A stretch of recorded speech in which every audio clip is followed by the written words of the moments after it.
Hey guys, tonight we step through the creaking gates of a medieval siege camp. Muddy, chaotic, and more than a little pungent. Picture this. Tents stitched from patched canvas flap in a restless wind.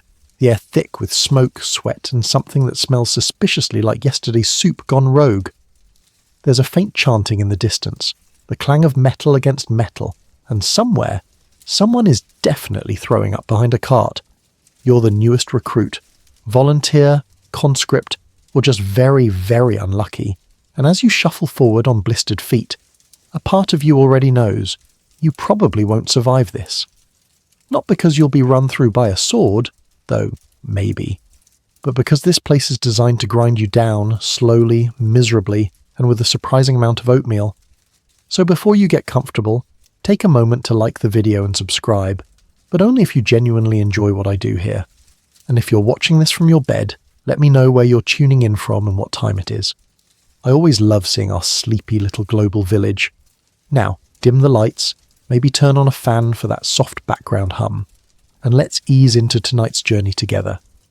You arrive at dawn, boots caked in mud, clothes that haven't been dry in 3 days, and a vague letter of summons clutched in one trembling hand. The guards at the camp gate, 2 men who look like they've seen every plague known to medieval science, don't even glance at you. One points with the butt of his spear toward the inner compound and grunts, "Third row of tents. If you find an empty spot, it's yours." Inside, it's worse than you imagined. No banners, no welcome, and certainly no orientation. Just rows of sagging tents, men slouched on crates, chickens darting between boots, and one guy vigorously swatting at fleas with a wooden spoon. You step forward and immediately regret it. Your foot sinks into something squishy and warm. Best not to think too hard about that. Someone sneezes violently to your left. You flinch. He looks up with watery eyes, wipes his nose on his sleeve and mutters, "Welcome to the siege." The first thing you notice is how everything smells like something else, and none of it is good. There's sweat, of course. Then there's that faint metallic tang of blood, the greasy smoke of burned animal fat from last night's feast, and the unmistakable earthy aroma of latrines that are, let's say, ambitious in their placement. One scholarly debate suggests medieval camps had designated waste areas. Others argue soldiers just used the edge of wherever, and judging by the smell, the latter seems more likely. You trudge toward the third row, which you find only by counting sagging linen walls and tripping over a barrel. A grizzled older man stops you. "You carrying lice?" he asks. You shake your head. "You will be," he says, and walks away scratching. There's an unspoken hierarchy here. Those with bedrolls get first claim on space. Those without sleep curled in cloaks under wagons. You spot a gap between 2 grumpy-looking archers and ease into it. One side-eyes you. You snore, "You're sleeping with the pigs," he mutters. You're not sure if he's joking. As the sun rises higher, revealing more of the camp's elegant filth, a few things become clear. First, there is no privacy. Second, your tent, if you can call it that, has holes, mildew, and smells like boiled cabbage. Third, someone has left a dead rat just outside the flap. It's unclear whether that's a threat or just someone's lunch gone wrong. A historical tidbit most forget. Medieval camps weren't permanent. They were sprawled together quickly, patched from what soldiers brought, begged or stole. Your neighbour's tent is clearly half a sail and a monk's robe. Experts still debate whether there were regulations for layout or cleanliness. If there were, this place missed the memo. You're handed a burlap sack of belongings. Inside, a cracked wooden bowl, a spoon, 1 wool sock, just one, and a water skin that smells like vinegar. No armour yet. That's earned or issued later, assuming you don't die of trench foot first. Everywhere you look, someone is coughing, spitting, or hunched over something steaming. The medical tent is already full, and rumour has it the barber surgeon inside is better with a cleaver than with stitches. You make a mental note to avoid any and all injuries. Somewhere near the centre of camp, a group of squires argue over a goose. One claims it was his emotional support animal. Another says it insulted his honour. No one wins. The goose escapes, flapping wildly, and a knight curses in French. It's all very dignified. Even in these early hours, morale feels soggy. The men aren't singing ballads or talking of glory. Mostly they complain about the mud, about the rations, about that guy who keeps playing the same 3 notes on a bone flute. You try to sit and immediately realise your bed is just straw. wet straw, with something crawling in it. You lie down anyway because your legs no longer feel like yours. From somewhere behind the next tent a donkey brays. Someone yells at it to shut up. And then there's silence, a brief lull. You listen. Wind rustling tent flaps, the soft clink of armour, and one guy softly muttering prayers. It's peaceful, in a grim sort of way. The kind of peace where you know something awful is probably brewing, but for now, you're too tired to care. The night will come eventually, and with it, your first official day in the camp. But already you can feel the weariness setting in, like the fabric of the place is trying to pull you into the dirt with it. Remember, this is just the arrival. You haven't even been yelled at by the quartermaster yet, or sent to the latrines, or tasted the soup. That's all coming. You don't wake up so much as slowly regain consciousness. There's a moment when you're not sure whether it's dawn, or just someone's cooking fire choking the air with smoke again. Either way, your eyes are crusted shut, your back feels like it's been attacked by tree roots, and your tongue is doing a pretty convincing impression of sandpaper. The first sensation of your second day in the siege camp isn't the morning chill, it's the smell. It's thick, tangy, a blend of sweat, rotting vegetables, wet wool, and something that might once have been cheese but has now entered an entirely new phase of existence. The scholarly term would be olfactory assault. The camp just calls it normal. You crawl out of your tent, or rather roll awkwardly through a flap that's lost all structural integrity. Outside, you're hit by a wall of sound, grunts, curses, sputtering fires. Someone's hammering something onto a cartwheel with unnecessary enthusiasm. A rooster crows, probably for dramatic effect since it's already mid-morning. Then comes the shouting. It's not directed at you, yet, but it hangs in the air like campfire smoke. Commanders barking at squires. Squires barking at younger squires. One man yelling at his own shoes, which have apparently betrayed him in the mud. You stand. You instantly regret standing. Everything aches.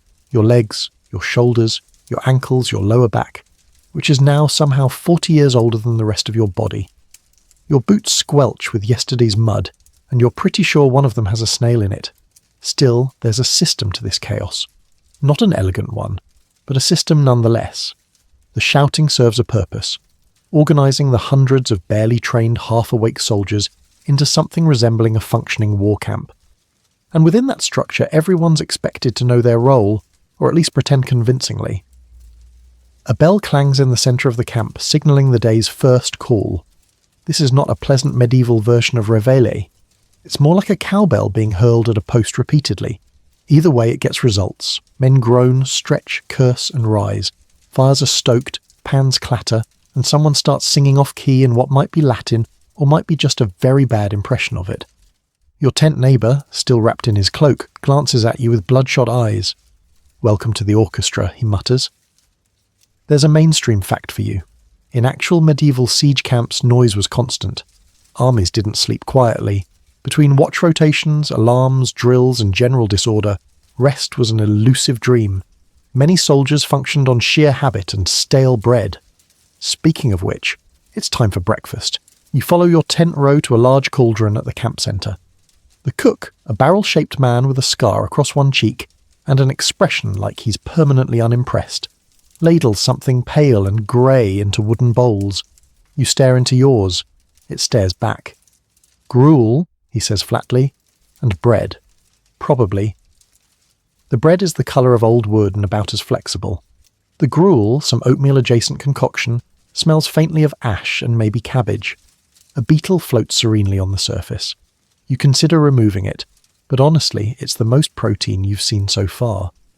You find a spot on a log next to two archers and begin the delicate process of eating while appearing grateful. One of the archers snorts. "First time?" You nod. He grins and bites into his bread with a loud crunch that sounds like gravel. As you eat, you listen. Overhead, gulls circle. To the east, drums beat faintly. Signals from the siege line, or perhaps just some overeager drummer pretending to be useful.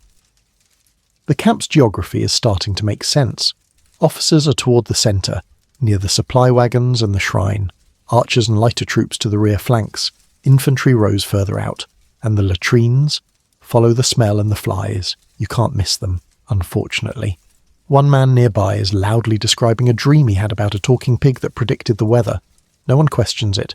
He's a veteran, You finish your gruel, mostly, and bite into the bread. It resists. You bite again. Your tooth protests. It's unclear whether the bread is a ration or a tool of psychological warfare. There's a quiet moment as the sun rises higher. You feel the warmth touch your shoulders through the threadbare cloak. In the distance, the walls of the besieged castle shimmer under the morning haze, distant and silent. You'll probably never get close to them. You might not even see the enemy, but you'll hear about them constantly, usually in half-true tales whispered between chores. A shout breaks the quiet. Water detail. Form up. You don't know what that is, but a dozen men groan and begin shuffling to their feet. Your neighbour nudges you. Don't get picked. That's how Barry got trenchfoot in both feet. At once. You sit very still. A scholarly debate you overheard near the officer's tent last night.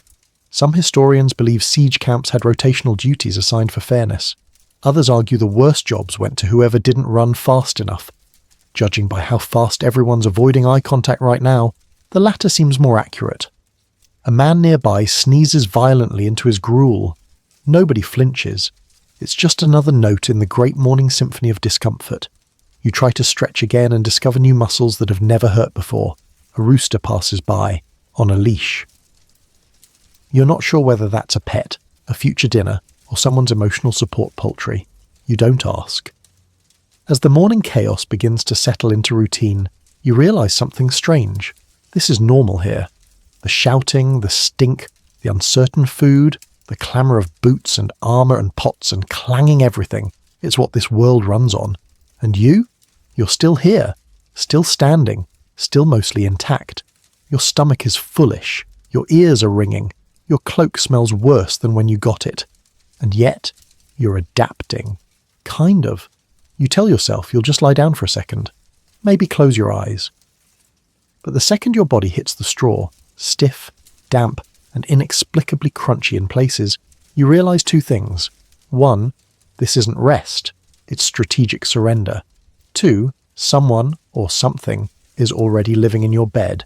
The straw shifts, you freeze. You gently lift a corner of the sacking and come eye to eye with, well, something with too many legs. Possibly a beetle. Possibly a regional deity. Hard to say. Your tent neighbour, still chewing that same miserable piece of bread from earlier, glances over and chuckles. He's yours now. Naming helps. So begins your introduction to your new sleeping arrangements. There is no mattress, no pillow, no blanket, just a scattered mat of straw that smells faintly of goat and rain, layered over dirt that has never known the kindness of dryness. The tent, which you share with two other men and an aggressively territorial cat that doesn't belong to anyone, sags in the middle and leaks whenever the clouds so much as think about raining. The wind whistles through holes you'd swear weren't there yesterday. It's not so much indoors as slightly less outdoors. You try to get comfortable, but the straw pokes in strange angles. One piece has definitely lodged itself into your lower spine. You shift, turn, sigh, and immediately regret inhaling. Your bunkmates don't help. One is a snorer, not the polite, gentle wheezing sort, but the kind that sounds like someone is slowly throttling a bagpipe. The other sleeps with his eyes half open and mutters names you don't recognise. You hope it's a bad dream. You really hope it's not prophecy. A few feet away, another man hums softly to himself as he oils his boots, a calming gesture until you realise he's using the same oil someone else uses to treat their saddle rash. Resourceful, sure. Sanitary, less so. One of the quiet truths about medieval siege camps is that personal space was more of a theory than a guarantee. There's no privacy, no real division between sleeping and socialising areas. You sleep where you live, eat, argue, sweat, and, occasionally, bleed. Scholars remain divided on whether tents were assigned by rank or just first-come, least-wet basis. Either way, you're in the damp lottery now. You attempt to sleep. Really, you do. You lie still, focus on your breath, and try to block out the faint harmonies of snores, sniffling, and someone 2 tents over enthusiastically sharpening something at midnight. Then come the lice. You haven't seen them, but you've definitely felt them. That subtle, almost polite itch, followed by the not-so-subtle realization that your scalp is now a battlefield. You scratch discreetly, then not so discreetly. You look around. Everyone's scratching. It's practically a bonding ritual. Fun fringe fact: medieval soldiers often burn their clothes to get rid of lice. You briefly consider this, then remember you only own the one set, and your cloak, which currently has its own weather system. Your fellow tent dwellers offer solutions. One recommends rubbing garlic on your scalp. Another says you should sleep with your boots on. It keeps the lice confused. The third just shrugs and mutters, they get bored eventually. To distract yourself, you inspect your surroundings. Your tent flap is held shut with a bent spoon. Your pack is already damp, and so is everything in it. Someone has drawn a crude face on the inside wall of the tent. You stare at it for a long time. It's smiling. You don't trust it. Outside, the camp quiets. The fires dim. The rain has stopped, for now, and the sound of dripping canvas and creaking wood takes over. Somewhere nearby, a dog barks once and is immediately told to shut up. You hear soft footsteps, then silence, then a sneeze, then more snoring. And just when you think you might finally drift off, just as your mind begins to slip into a dull, lice-tinged dreamscape, the guy across from you lets out a long, dramatic fart. It echoes like a trumpet in a chapel.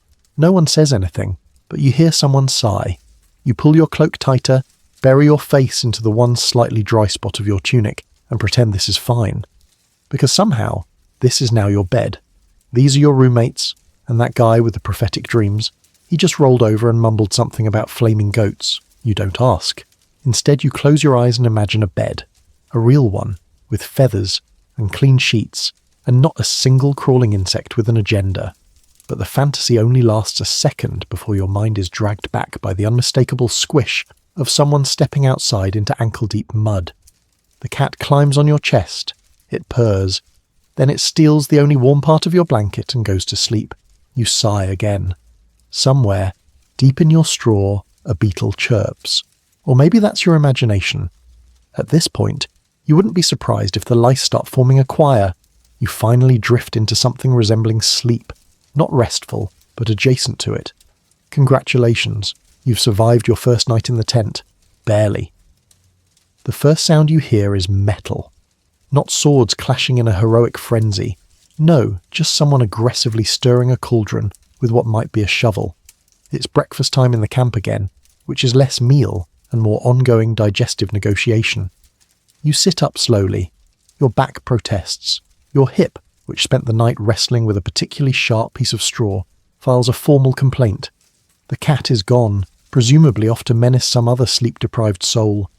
Your tent mates are already up, one tightening the straps on a crusty jerkin, the other scraping something off his boot with a dagger. He doesn't seem to know or care what it is. The scent hits you before you even exit the tent. Boiled grain and despair. You shuffle toward the breakfast line, where a queue of equally miserable-looking soldiers stretches back past the latrines. Everyone stands in silence, clutching their wooden bowls like it's a sacred ritual. No one talks before gruel. It's an unspoken rule.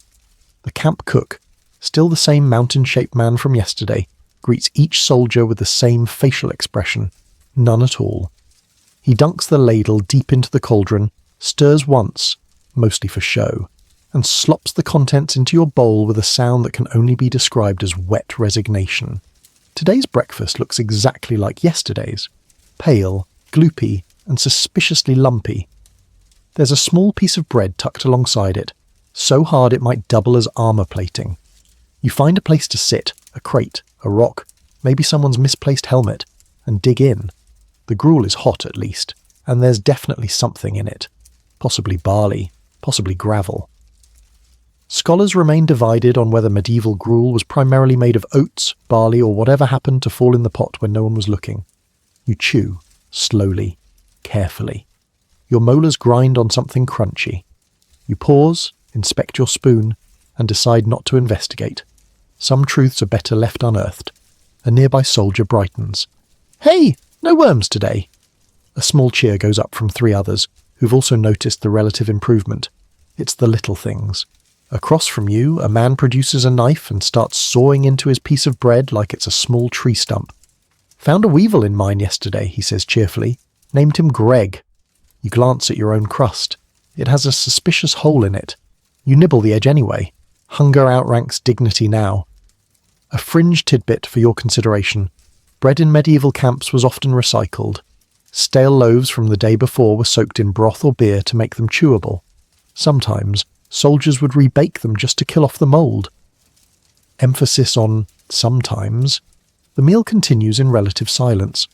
One man hums, another pokes his gruel with a stick, as though expecting it to bite back. Someone passes around a pinch of salt like it's contraband. You're handed a thin slice of dried turnip from someone feeling generous. It tastes like sadness and bark. Overhead, a gull shrieks. You look up instinctively, only to get bonked in the head by someone's elbow as they stand to leave. You mutter something impolite and immediately regret it as a higher-ranking sergeant turns and scowls. "Sorry, sir," you say automatically. He grunts and stomps off. The chain of command in the camp is simple but brutal. Nobles eat better, officers sleep in tents with floors. Everyone else takes what they're given, says thank you, and hopes the person ladling stew isn't having a bad day. One of the camp boys, a wiry teen who looks like he's never slept and has permanently wind-chapped cheeks, runs by yelling something about spoons. He's being chased by another boy waving a ladle. No one intervenes. It's probably training. Your neighbour glances into his bowl. "At least it's warm," he says. You nod. That's about as high as the bar goes around here. Then comes the unexpected twist. Someone has found honey. You don't know how, you don't know where. But there it is, drizzled delicately over a hunk of bread like treasure from another world. The man holding it is instantly the most envied person in the entire siege camp. He eats under surveillance, 10 eyes tracking every sticky bite. "That's wizardry," someone mutters. "I'd sell my cloak for that," another replies. "You already did," says a third. And then, as if to restore the balance of misery, the cook yells, "That's all. No seconds," followed by a clatter as the empty cauldron tips and spills its remaining grey sludge onto the grass. A chicken immediately runs over and begins pecking at it. The chicken looks disappointed. You clean your bowl with your crust, which doubles as a scouring pad.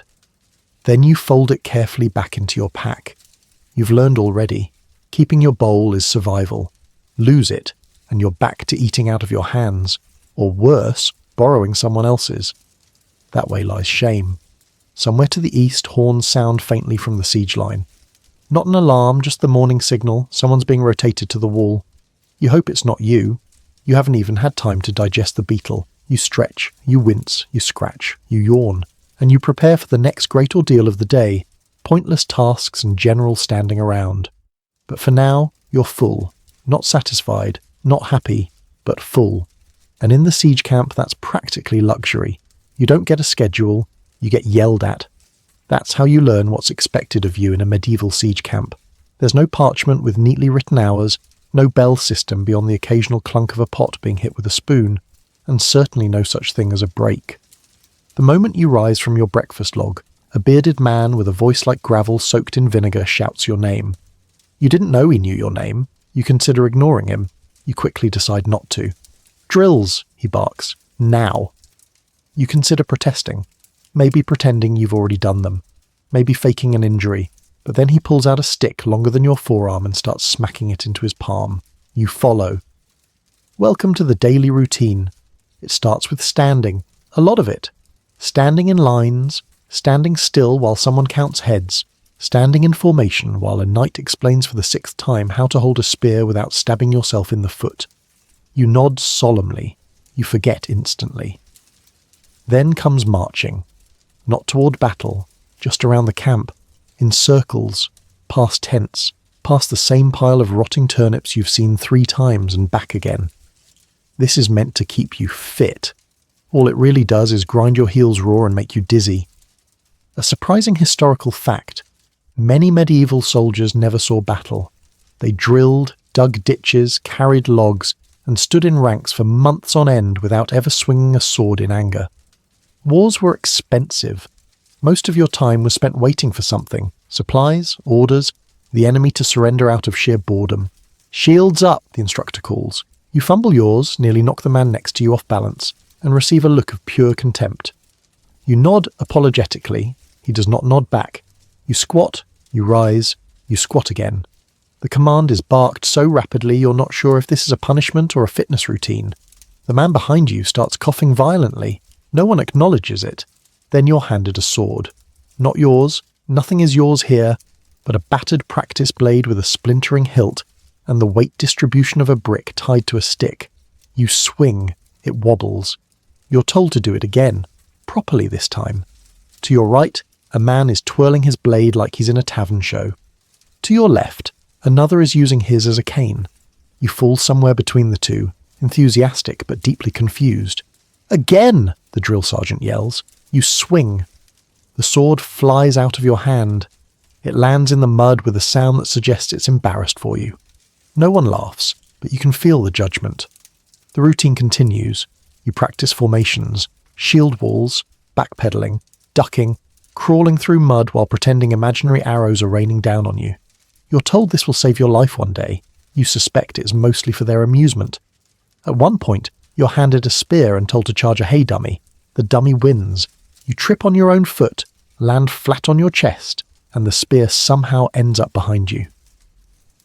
The instructors shake their heads in unison like disappointed uncles. Eventually, mercifully, the drills end. For now. You're dismissed to camp duties, which you quickly learn is a catch-all phrase for anything unpleasant. Hauling wood, camp duty. Filling in a collapsed latrine trench, camp duty. Standing guard over a pile of rusty helmets because someone thinks they might be stolen. You guessed it. You're assigned to help repair tent ropes. You don't know knots. You don't even know which rope goes where. A grumpy old man shows you once, then leaves. You tie something that looks vaguely functional. The tent collapses. You quietly step away and pretend you were never there. An hour later, you're told to carry a barrel to the quartermaster. The barrel leaks. The quartermaster yells. You get blamed for something called mould rot. You have no idea what that is. Time drips by like stew through a split bowl. You're never quite sure what time it is. The sun climbs, but you don't look at it often. Squinting too long might get you a reputation for idleness. The only real clock is your stomach, and it says, "Is it second breakfast yet?" It is not. Somewhere nearby, two men are arguing over a shovel. Loudly, passionately, as if the fate of the realm rests on who gets to dig a fire trench. A knight strolls past and says nothing. They stop instantly, pretending to admire the quality of the dirt. Amid all this, you realise something. The routine isn't meant to train you. It's meant to break you in. This is siege camp life, a rhythm of repetition and minor misery that becomes over time its own form of normal. And then there's the waiting. So much waiting. Waiting to be assigned. Waiting to be shouted at. Waiting for someone to bring more rope or firewood or just an excuse to stop standing in the sun. Experts still debate whether the long stretches of inactivity in medieval siege warfare were intentional strategy or the natural result of limited logistics. Regardless, for you, it's an endurance trial with less action and more splinters. Eventually the bell clangs again. Lunch. Your heart lifts slightly, until you remember it's more gruel.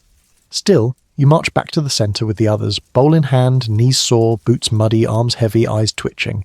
You're earning your place, just very, very slowly. Let's talk about the latrines. No one wants to talk about them. You certainly don't want to visit them, but they are a central, pungent, non-negotiable part of life in the siege camp. And today, you are on latrine duty. You don't know what you did to deserve this. Maybe you tied that tent rope too loosely. Maybe it's just your turn in the rotation of shame. Either way, a sergeant points at you, then at a bucket, then at the general direction of the wind, and your fate is sealed. The latrines are located at the far end of the camp, past the rows of tents, beyond the practice dummies, and just this side of inhospitable swamp. They are marked by a wooden frame, some dugout trenches, and a stench that defies logic, science, and mercy. You hold your breath. You regret that instantly. The air here is different, heavier, moist. Not with water, no. That would be merciful. No. The moisture in the air clings to your skin with a subtle, sticky horror that whispers, you will never be clean again. There's no roof, just wind and flies. So many flies. They move in chaotic clouds, dancing over the pits, the mud, the unfortunate bits of cloth that weren't properly buried. One lands on your nose, you slap it. It dodges. It wins. A common misconception about medieval sanitation is that people were uniformly filthy without care. In truth, many camps did try to establish basic hygiene practices. Latrines were often dug downhill or downstream of drinking sources, but enforcement was inconsistent. Scholars remain divided on whether camps assigned latrine duty as punishment or simply as the short straw of the day. Judging by the silence of your fellow bucket bearers, it feels like both. The trench itself is long, lined with planks that are technically seats. But many are cracked, some are missing entirely, and a few are so rotted they actively wobble when you look at them. You find yourself evaluating wood the way a medieval carpenter might evaluate a gallows beam. Will this support a fully grown man in distress? It's your job to throw in a mixture of ash and lime, meant to reduce the smell and slow the spread of disease. The ash comes from the cook fires. The lime, well, no one's entirely sure if this is real lime or just chalk scraped off rocks. Either way, you sprinkle it with a reverent hope it will do something. Anything. Another soldier nearby is tasked with digging a new channel. He's not enthusiastic. The shovel he's been given is bent. The soil is wet. The flies are worse here. You exchange a glance. You say nothing. But the shared expression says, "We didn't sign up for this." A fringe tidbit.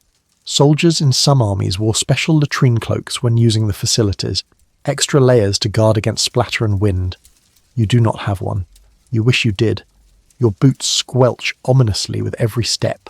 You know with a certainty that chills you that these boots will never smell the same again, nor will your hands, even after 3 rinses and a full rub down with gritty sand.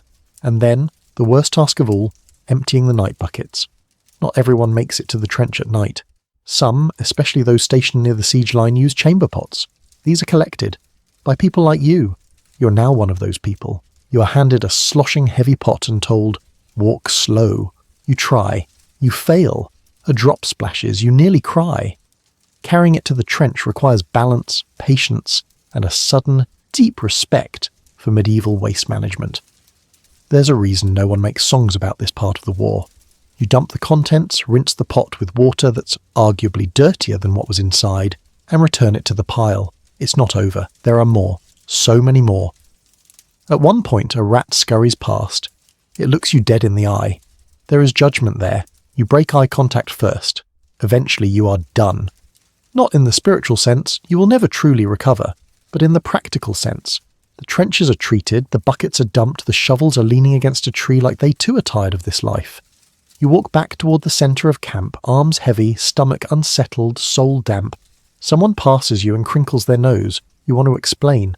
You want to shout, "I did this for all of you," but instead you just shuffle on in silence. You wash your hands with what's available. A trickle of cold water from a barrel and a handful of pine needles someone swears cut grease. They don't. Your skin smells like wood and failure. Later, when you sit to eat, no one sits beside you. It's not personal. It's the smell. You stare into your bowl of gruel. It stares back. Somewhere in the distance, someone lets out a long, contented sigh. Must be nice. You made it through latrine duty, but it changed you. You scratch. At first, it's just an itch on your forearm, then your neck, then your scalp, then, well, let's just say you're suddenly aware of a lot of skin you didn't know could itch. You're not alone. Across the camp, men are scratching with grim determination. One soldier is trying to discreetly rub his back against a tent pole. Another is shaking out his tunic like he's hoping something horrifying will fall out. Spoiler alert, it does. Welcome to the true daily enemy of siege life. Filth. Not the theatrical, battle-worn kind you see in paintings. This is the creeping, crawling, festering reality of being surrounded by hundreds of unwashed bodies, layers of mud, shared tools, and questionable stew. Your worst enemy isn't across the battlefield, it's living in your seams. You finally give in and pull off your tunic. A small puff of dust, or something more alive, drifts up. You squint. You swear that spot just moved. Lice, fleas, maybe even mites. You're not a scholar, but you've become intimately familiar with all three in record time. There are debates among historians about whether soldiers truly expected this or merely endured it. Whatever the case, medieval camps were breeding grounds for parasites, and you've just become prime real estate. Someone nearby snorts. "You're at phase 1, he says, picking at his collar. Phase 2 is when you start talking to them. You chuckle nervously. He doesn't. Camp hygiene is a contradiction in motion. Everyone knows they should clean themselves. Few actually can. Water is scarce. Soap is rarer. Baths are a fantasy reserved for nobles and monks. And when the cook claims that the bucket next to the stew pot is clean water, he means it hasn't had a dead mouse in it this week. A washing station, if you can call it that, consists of a single basin filled with what looks like tea brewed from dirty socks. You dunk your hands in. It helps, a little. Then you see someone rinse their feet in it. You withdraw. There are men who swear by ash as a cleanser. Others rub themselves with herbs, claiming it drives away insects. One particularly optimistic archer insists that sleeping with a garlic clove under each armpit wards off infection and, according to him, loneliness. But the illnesses come anyway. You hear whispers, camp fever, the swelling, gut rot. One man won't stop coughing. Another hasn't stood up in 2 days. A third walks in circles, muttering that his teeth are trying to escape. You make a mental note not to share spoons. Here's your mainstream historical fact. Disease, not battle, was the leading cause of death in medieval warfare. Dysentery, typhoid, infected wounds, all flourished in the filthy, cramped conditions of siege camps. Sanitation was minimal. Understanding of germs was non-existent. You were more likely to die from a shared ladle than a sword.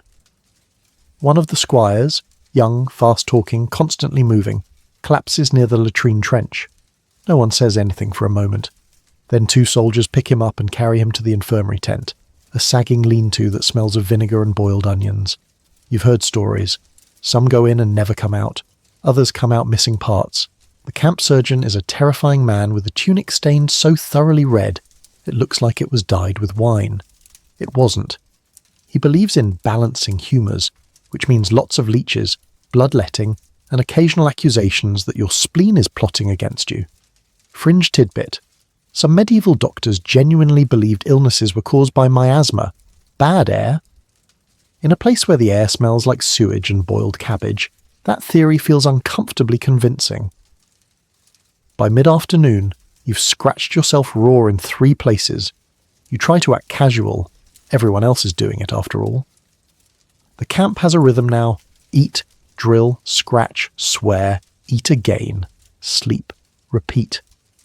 You overhear one soldier lamenting the good old days, which for him means 6 months ago when the army was stationed near a clean river and someone brought soap from a monastery. He says it like a fairy tale. You start to wonder if soap was ever real at all. Then someone announces bath time. You're stunned. Is this a joke? Is this a reward? Is this a trap? It turns out it's all 3.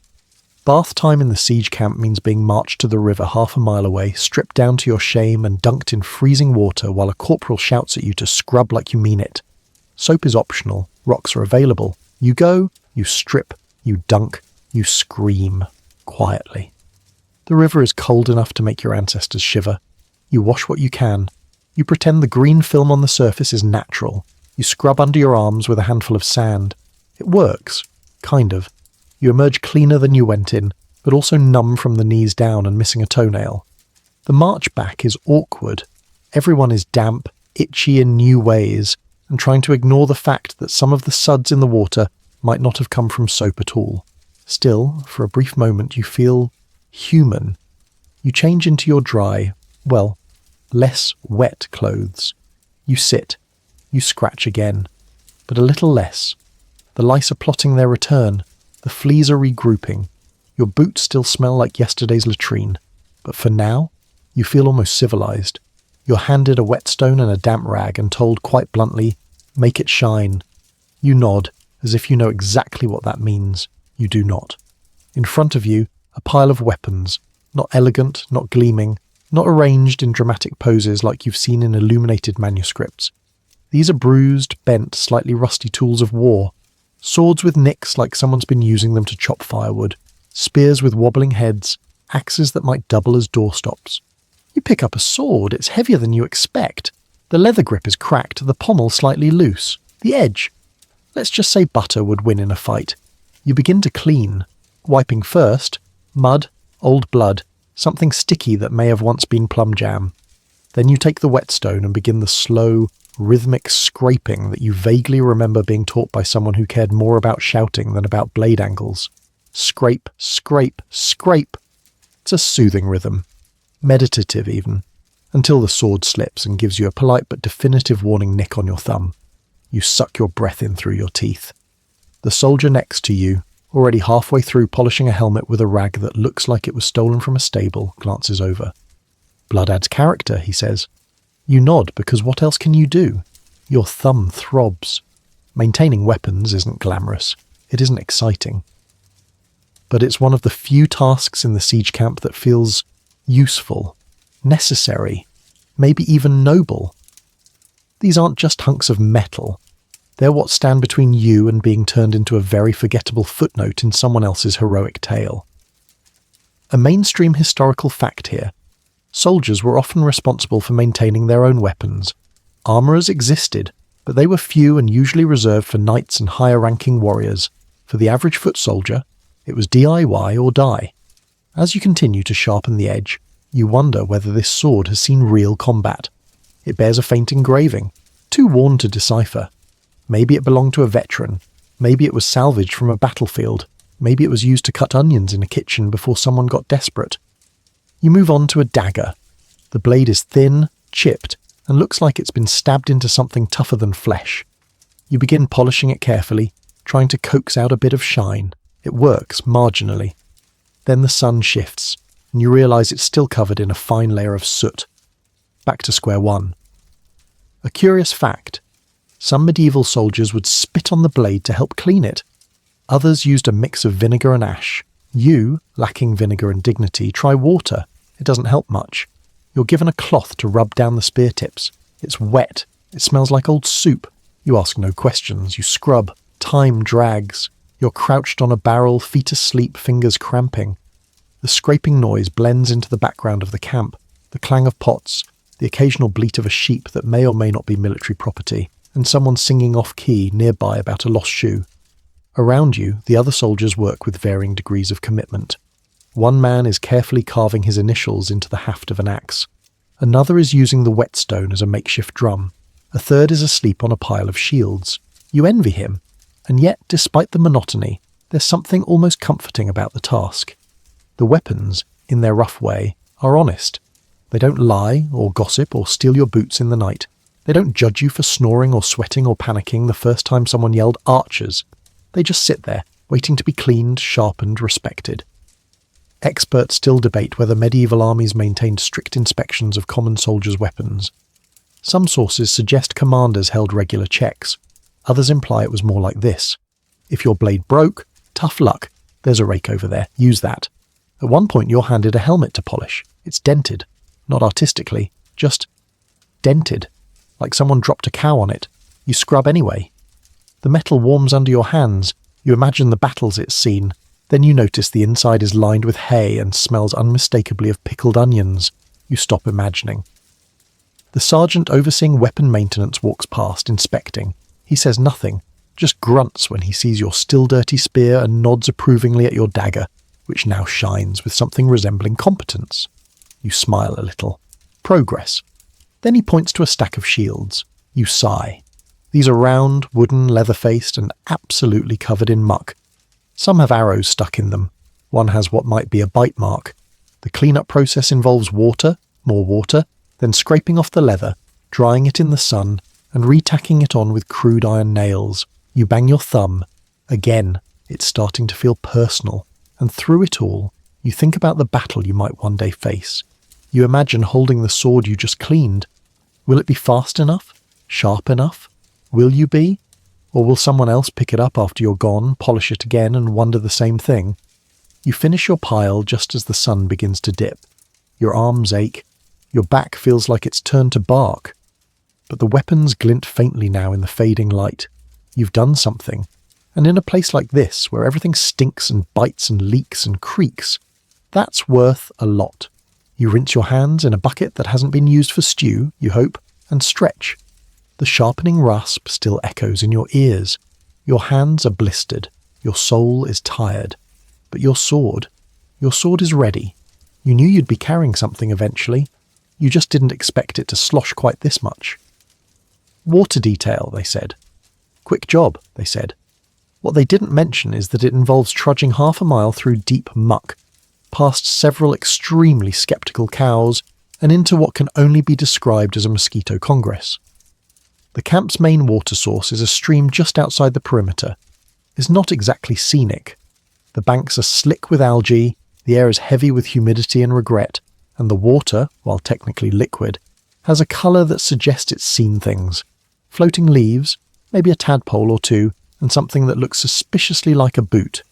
You're handed a pair of wooden buckets suspended from a pole. They weigh approximately 1 dragon each. You balance them across your shoulders and immediately feel like your spine is filing a protest with the Ministry of Unfair Loads. The mud is relentless. Not cute, splashing it like a child mud. This is soul-sucking, ankle-swallowing, boot-thieving medieval siege mud. With every step it tries to claim your footwear. You win the first few battles, then your left boot loses. You yank it free with a sound that could soundtrack despair. Your fellow water-bearers are a grumpy, squelchy bunch. Most are quiet. One hums a funeral dirge, another mutters what might be a prayer, or just a very poetic list of curses. No one smiles. You reach the stream. It's moving, barely. The surface has a thin, slick film, possibly natural, possibly soup runoff. You dip your bucket in, carefully avoiding the floating bits. The water's cold and mercifully doesn't smell like last week's turnip rations. A win. A mainstream historical fact for your misery. Water collection was one of the most dangerous tasks in siege camps. The stream is often outside the safety of the walls, making those who fetch it prime targets for enemy archers. You're not just sweaty and tired, you're potential target practice. You're halfway through your second bucket when someone nearby lets out a sharp whistle. Everyone freezes. A sound you recognise immediately follows, the high, slicing zip of an arrow. Down. Everyone drops. Buckets spill. You flatten against the mud, heart slamming. A man next to you swears in several languages. Another crawls behind a rock and starts muttering about his will. The arrow lands with a thunk into a tree trunk just feet away. It vibrates there, quivering like it's mocking you. There's no follow-up volley, no charge, just that one warning shot. A reminder, they see you. Experts still debate whether such one-offs were meant as harassment, intimidation, or simply target practice for bored defenders. Whatever the reason, it works.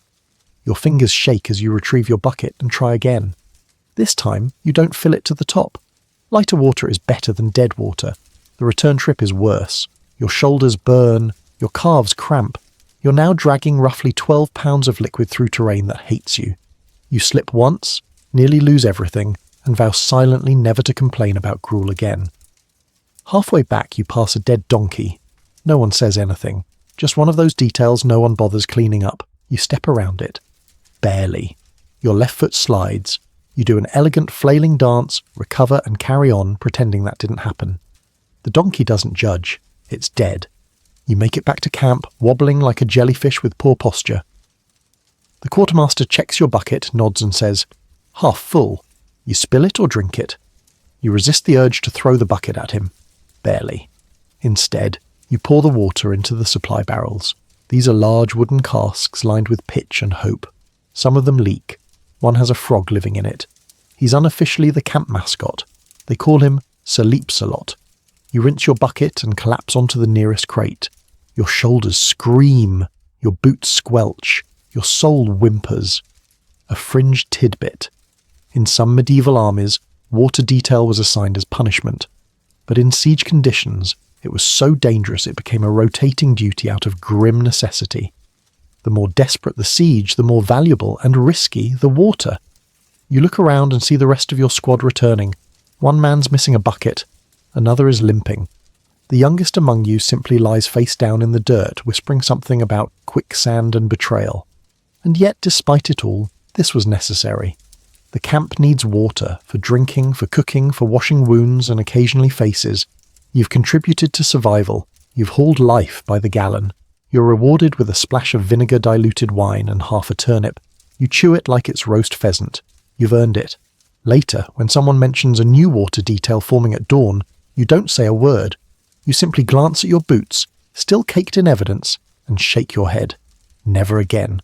Unless ordered, in which case you'll complain loudly and do it anyway. The day stretches on, and with it the gnawing ache of hunger creeps in again. But unlike the bustle of drills or the soul-destroying horror of latrine duty, this part of camp life is defined by stillness. Not peace, pause. The kind of stillness where nothing moves forward, but everything keeps quietly unravelling. Today, there's no battle, No assault, no trumpet calls or brave charges, just long hours of waiting. And with that waiting comes the slow, collective realization. You are starving.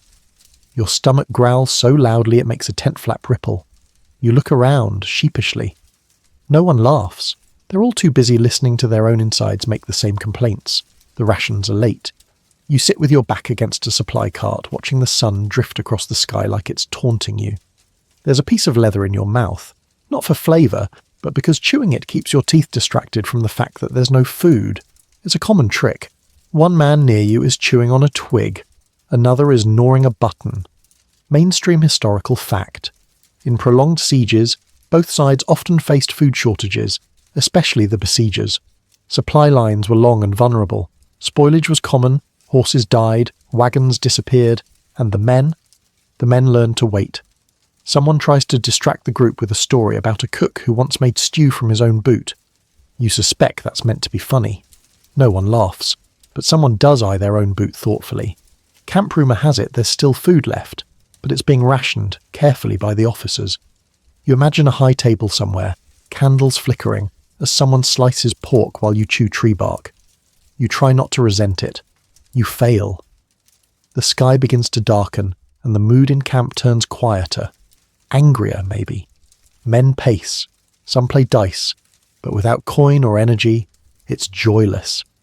A group sits silently, passing a small sack of dried peas between them like it's a relic. They count them, then count them again, then put the sack away without eating any. Fringe tidbit. Medieval siege camps sometimes used pigeons to send messages requesting supplies. You haven't seen any pigeons. You suspect someone ate them. You see movement at the far end of the camp. A supply cart, finally, pulled by a limping mule and a boy who looks more bone than boy. The entire camp subtly leans toward it, like sunflowers toward the light. But instead of unloading food, the boy throws a tarp over the cart and leaves it. No one is called. No bowls are filled. The tarp rustles in the wind like it's laughing at you. You lick your lips. They're cracked. Someone mentions the word turnips, and 4 heads snap around. Where? Did you say turnips? Is it cooked? Is it real? False alarm. You try to sleep. You fail. Your belly is too loud. Your thoughts too sharp. Hunger turns the straw bed into a prickly reminder that you're still alive, just barely. One man offers to trade a pair of dry socks for a strip of dried meat. No takers. The value of food has skyrocketed. A hard-boiled egg could buy a confession. A boiled root could buy loyalty. And yet the assault hasn't begun. Siege warfare wasn't constant clashing of swords. Often it was a mind game. The besieged hoped the attackers would starve or freeze before they broke through. The attackers waited, hoped the defenders would crumble inside their stone walls. Both sides suffered in silence, trying to outlast one another. You just try not to faint. Someone finally brings a pot forward. You stand, hopeful. It's broth, sort of. More of a hot, translucent suggestion of meat. A whiff of chicken, as one man calls it. But it's warm, and it fills the bowl. You drink it like it's wine from the king's own cup. There are slivers of something inside. Onion, maybe leek, maybe a shred of someone's napkin. No one complains. You finish. The bowl is so clean you consider licking it. You don't. Not because you're above it, but because you're too tired to lift your arm again.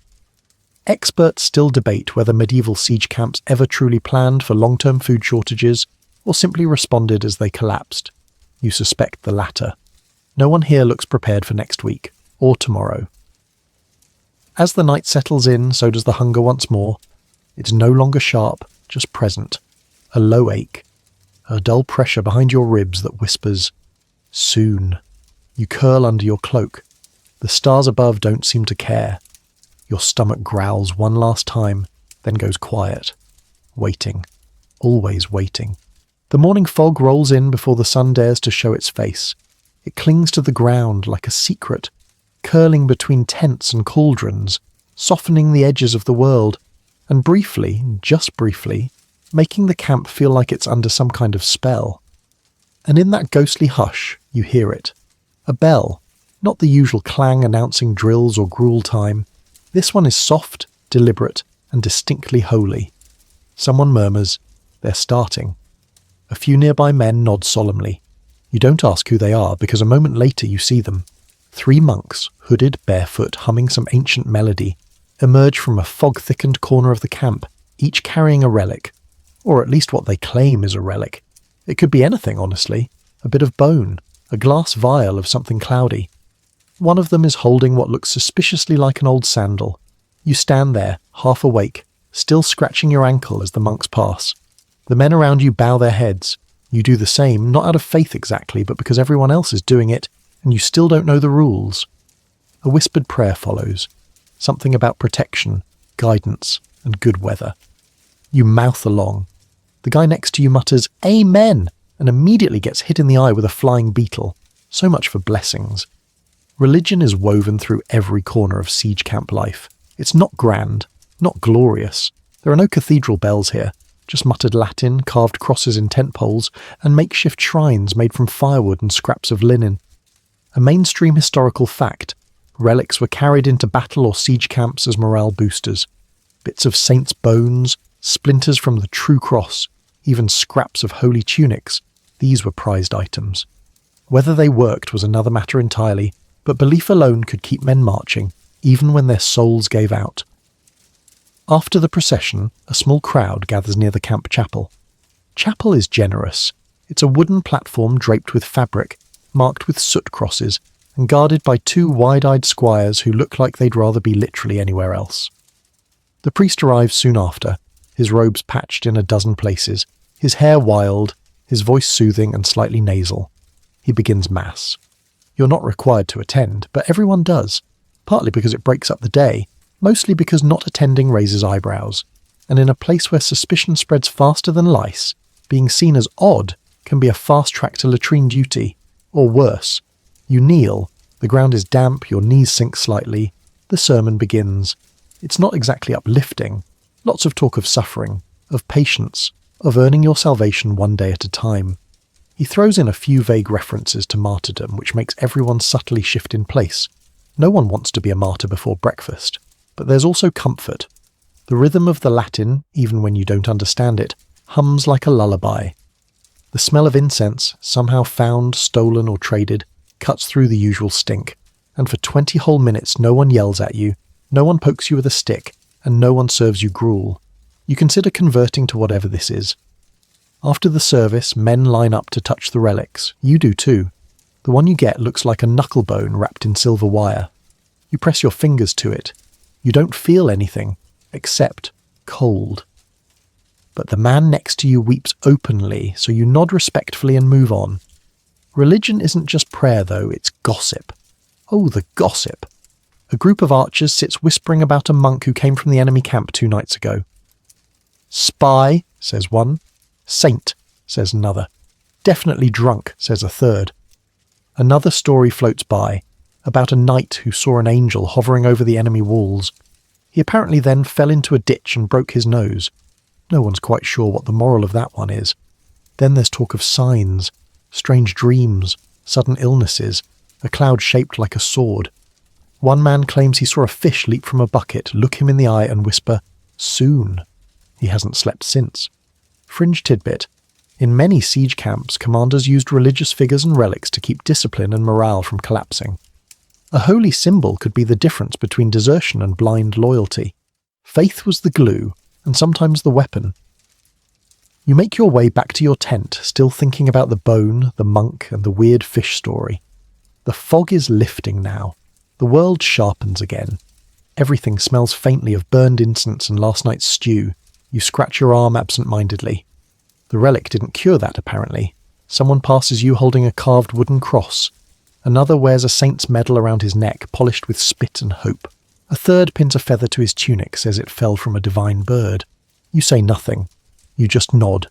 Everyone believes in something here, and when the arrows start flying and the gates break and the shouting begins, you suspect you will too. As you settle back into the rhythm of your chores, you notice something odd. You feel lighter. Maybe it's the incense, maybe it's the silence, or maybe, just maybe, that really was a knucklebone from a saint. Line up, someone barks. Ration check.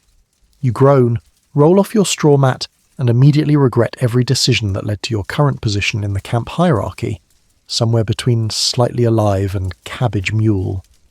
You shuffle toward the quartermaster's tent with the others, bowl in hand, cloak damp from the night dew, and stomach already negotiating with your brain about whether chewing rope is a valid survival strategy.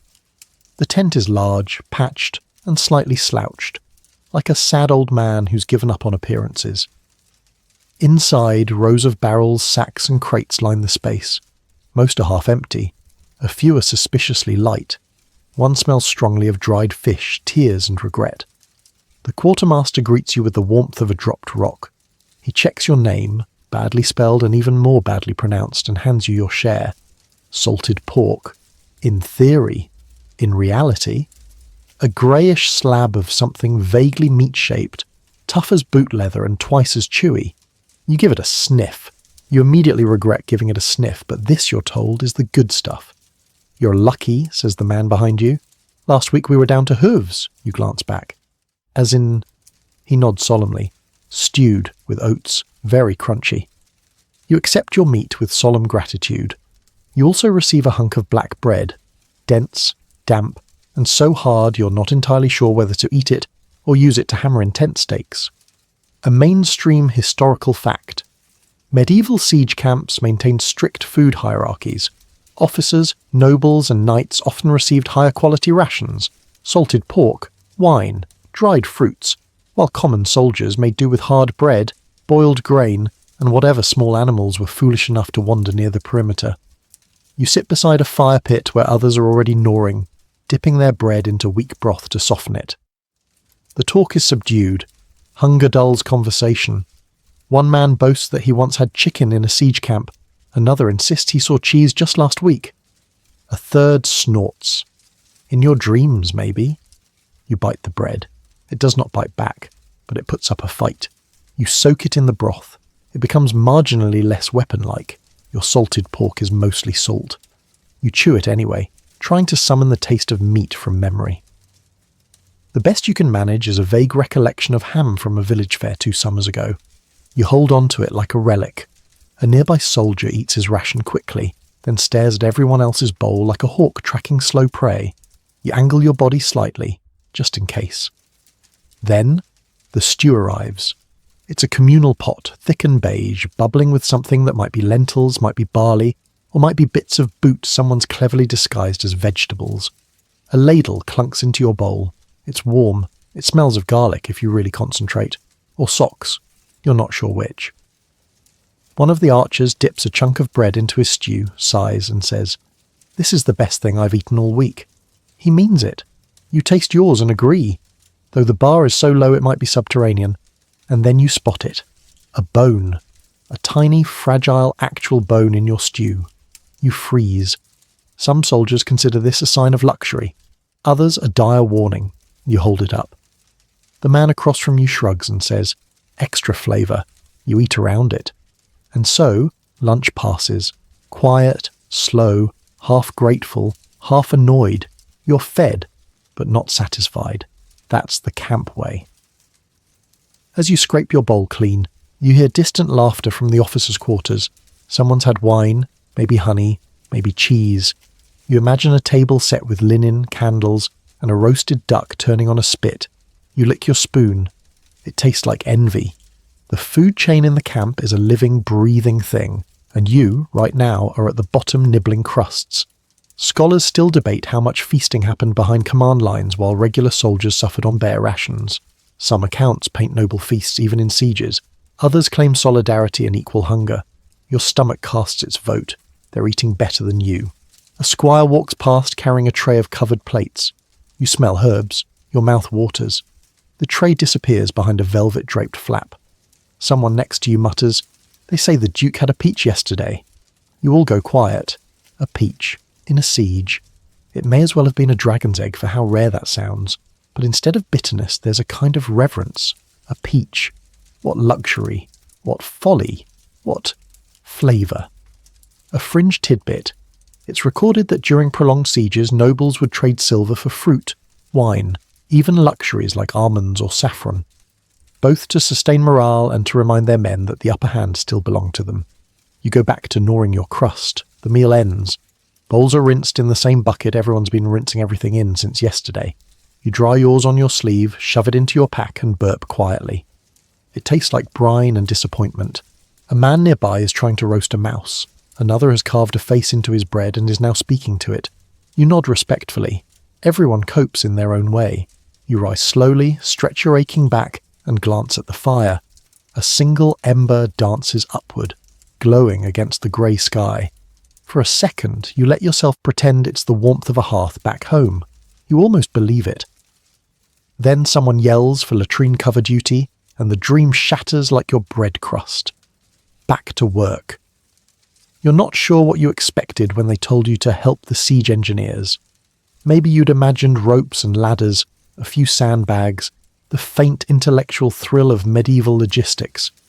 Maybe you thought you'd be helping build something clever, like a bridge or a pulley system, or if you were lucky, a trebuchet. You were wrong. You're handed a bundle of ropes, a mallet, and a sack of nails so bent they might as well be question marks. The foreman, barefoot, hunched and perpetually chewing something he never swallows, points you toward a group of men shouting at a large wooden contraption. "Siege tower," he grunts. "Go help before it collapses again." And thus begins your brief and terrifying career in the siege weapons crew. The tower looks optimistic. It leans slightly. Its wheels groan in protest with every gust of wind. One of the ladders inside is tied together with bits of belt. A crow has nested near the top. The crow looks concerned. You join the team, an assorted group of carpenters, conscripted villagers, and one man who claims he used to design catapults for a duke, but also believes rainbows are divine warnings. He might not be wrong. Your first task? Haul a cart full of stone counterweights to the far end of camp. The cart has one working wheel and two handles that leave splinters with every step. You pull, you sweat, you nearly fall into a ditch. Siege weapon maintenance is not a clean job. It's not even a coherent one. 1 minute you're hammering a beam into place. The next you're holding a ladder while 3 men argue about geometry using terms like sort of slanty and almost straight. A mainstream historical fact. Siege engines like trebuchets, mangonels and towers were notoriously unreliable. They required constant maintenance, vast materials and a lot of hope. Many broke before ever firing a shot. Others misfired so catastrophically they were more dangerous to their own crew than the enemy. You're asked to fetch more pitch. You ask where to get it. You're told, follow the smell. You do, you regret it. The pitch pot is being stirred by a man with no eyebrows and a leather apron. He smiles too much. The substance inside bubbles ominously and sticks to everything, including your sleeve, your fingers, and somehow your soul. You carry it carefully back to the tower, sloshing like molten nightmares. Back at the tower, someone is trying to load a test rock into the catapult arm. The rock is too big. It drops. It bounces. Everyone dives. It rolls harmlessly into a chicken coop. The chickens are not pleased. You're reassigned to the battering ram crew. The ram itself is a massive log with an iron cap, suspended by chains from a wooden frame. It sways when you touch it, groans like a whale, and smells faintly of burnt onions. You're told to oil the hinges. You do. Then someone lights a torch nearby and you nearly become a cautionary tale. Throughout the day, you start to notice the drama. The engineers hate the quartermasters. The carpenters hate the engineers. The rope makers hate everyone. There is a feud brewing over whether the new pulley system was sabotaged or simply designed by an optimist. There is shouting. A lot of shouting. And then there's the gossip. One of the engineers swears he saw a man sneak into the enemy walls last night with a torch. "Spy," he says. Another claims the defenders have their own trebuchet ready. A third just keeps muttering about the incident with the goat. No one explains. Fringe tidbit. There are real records of saboteurs sneaking into or out of siege camps to set fire to siege engines, poison food, or spread rumours. The paranoia wasn't just atmospheric, it was tactical. At one point, someone suggests a test launch. Everyone gathers around the trebuchet. The rock is loaded, the ropes are tightened, a horn is blown, silence falls, the lever is pulled. Nothing happens. Then, whomp. The arm jerks, the sling snaps forward, and the rock soars majestically into the air. For about 10 feet, then it drops, straight down. Onto the corner of the firewood pile, cheering erupts. Not because it worked, but because something finally happened. Later you find yourself helping paint symbols onto the battering ram. Someone believes this will give it spirit. You ask what the symbol means. You're told it's a protective rune. It looks like a fish on fire. You don't question it. As the sun begins to set, the siege tower leans a little less. The battering ram sways a little more. The trebuchet is smoking gently, but not from fire, just friction and a lot of ambition. The foreman pats your shoulder with a pitch-stained hand. "Not bad for your first day," he says. Then he hands you a shovel. "Now go dig the launch pit." You sigh, turn, and walk toward a patch of dirt that hasn't been level since the last rain. The shovel is bent. The handle squeaks. You begin to dig. And as you do, you realize that while this wasn't the glory you imagined when you joined the army, it's a kind of contribution. No one sings songs about the guy who tightened the rope or fetched the pitch. But if this lumbering wooden beast ever rolls into battle, a tiny part of that will be thanks to your work. Even if the crow still doesn't trust you, you start noticing them when the ground crunches differently under your boots. Not the usual mud squish or straw scrape, but something else. Hollow, deliberate, like the earth has been tampered with.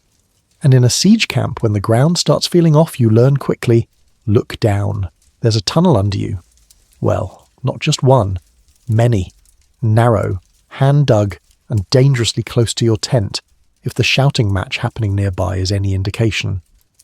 Welcome to the world of sappers, spies, and the slow-burn paranoia that eats through a siege camp like dry rot through a beam.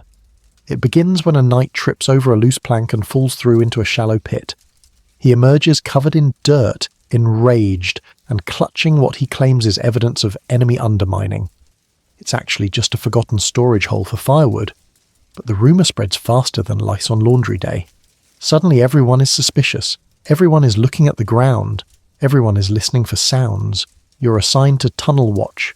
No one tells you what this entails, just that if you hear anything strange, scratching, scraping, distant whispers, you're to report it immediately and not be dramatic about it, which frankly sounds like the opposite of what that situation requires.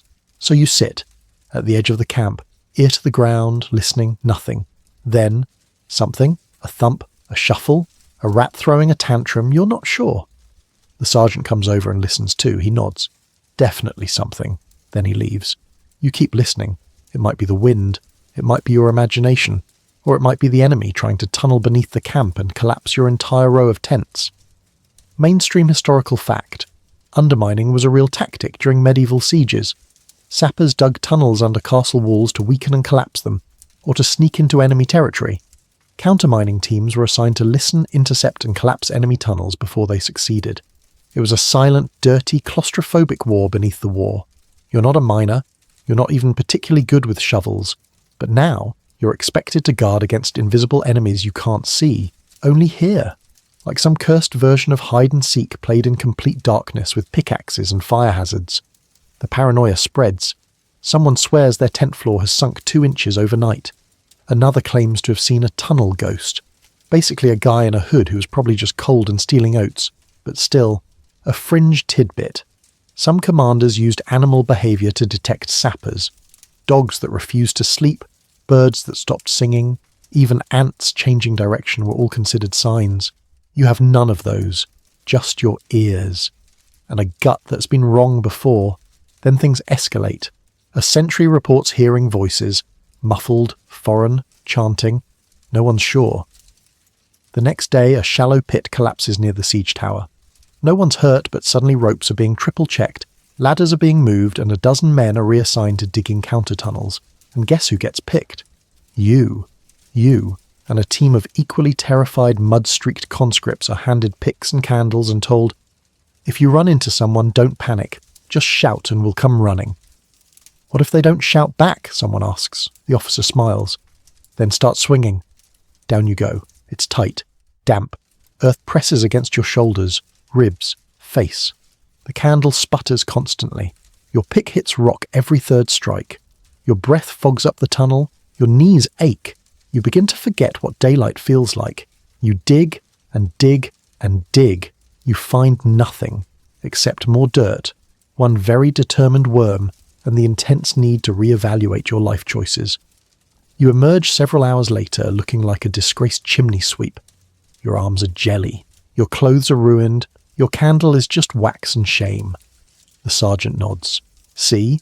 Nothing to worry about." You want to throw the pick at him, but you don't. Because suddenly, a shout rises from the north end of camp. Everyone turns. Tunnel breach! You grab your still dripping helmet and sprint. The breach turns out to be a collapsed latrine pit. False alarm. But now, tension is high. Every twitch in the earth, every strange noise, every unlucky burp is considered suspicious. Someone claims the enemy has trained moles.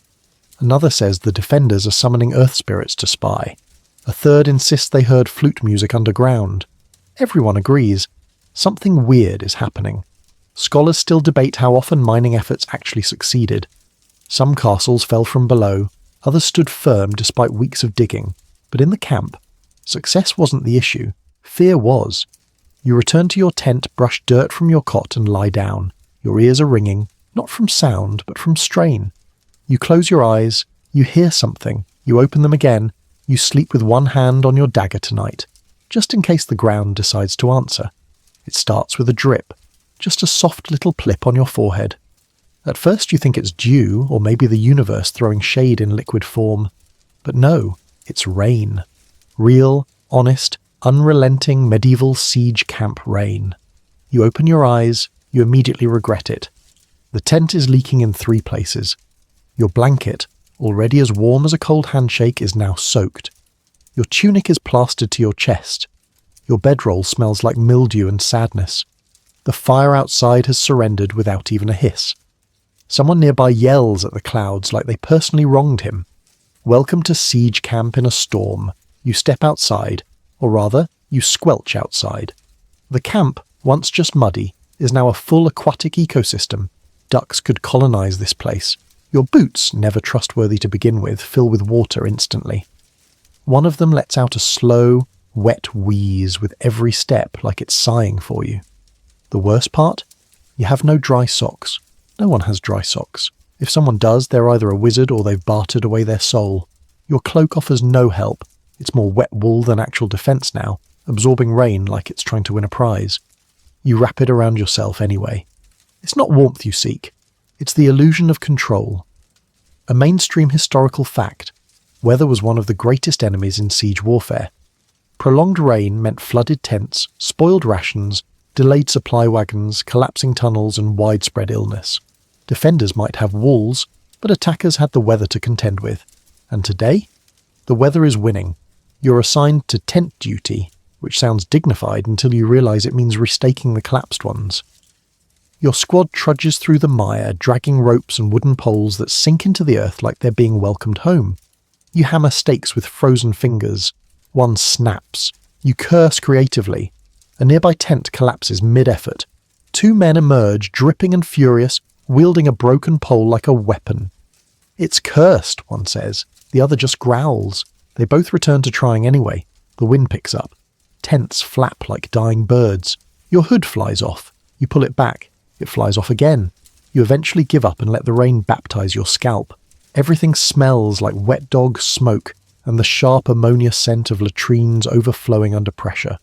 Someone somewhere steps wrong and sinks to their thigh in mud. Cheers erupt. It's the only entertainment today. And then, the shoes. You lose one. Just gone. One moment you're walking, the next your foot is bare and the mud is grinning. You freeze. You try to dig it out. You can feel it. But the suction is stronger than your will to live. You pull, you twist, you nearly fall. Then, with a spectacular squelch, the boot is free. Triumphantly, you hold it up. Water pours out. A small beetle floats free. You blink. You put it back on anyway. Meanwhile, the cook's fire won't light. His stew is now a kind of cold grey sludge. The line still forms. The men don't care. They'd eat stew from a boot at this point. Actually, they probably have. You sit on a log that's been slowly decomposing since breakfast. Steam rises from your shoulders as your wet clothes try to remember what warmth is. You sip broth. It tastes like rain. Because it is, in fact, mostly rain. Someone nearby sneezes. Loudly. You all pretend not to hear. No one wants to talk about that possibility right now. A fringe tidbit. Wet clothes combined with tight leather armour and hours of marching or sitting led to a condition known as camp rot. Skin infections, blisters, and even trench foot, though not yet called that, were common. You look at your pale, wrinkled toes and wonder how many days they've been submerged. Later, you're tasked with drainage, which is code for dig a shallow ditch around the tents and pray the water goes somewhere else. The shovel is bent, the ground is soup, the ditch floods within 10 minutes. Your pants are now a permanent part of your legs. You meet a man who claims to have been through 7 sieges. You get used to it, he says, squeezing water from his sleeve. Rain just becomes another flavour. You don't ask what he means. At sunset, if you can even call it that with the sky looking like it wants to punch you, you huddle in your half-dry cloak under a tree that's trying very hard not to fall over. The camp is quiet, beaten. The tents sag. Fires sputter.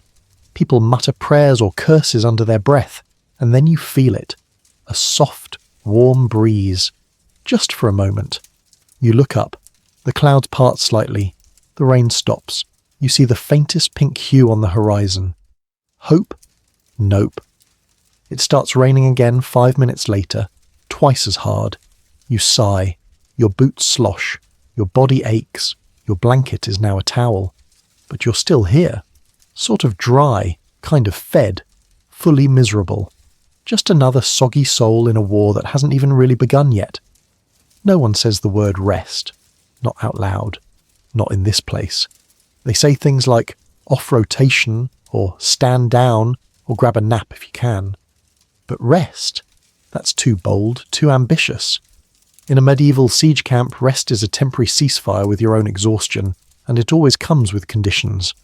Today is quiet. Too quiet, honestly. No horns, no drills, no angry men shouting about misplaced siege hooks. You wake up late, if late can even exist in a place without clocks, and notice that no one has come to yell at you yet. A miracle, or a trap. Outside, the camp is slow-moving. Men walk instead of march. Conversations drift instead of mutter. Even the pigeons seem less aggressive. You stretch. Something pops. Probably a rib. You decide not to investigate.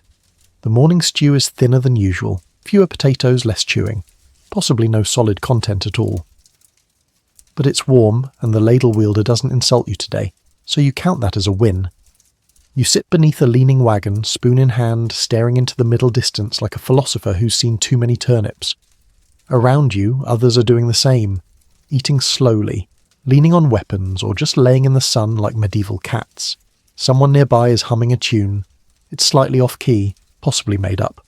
Possibly a ballad about bread. You don't ask.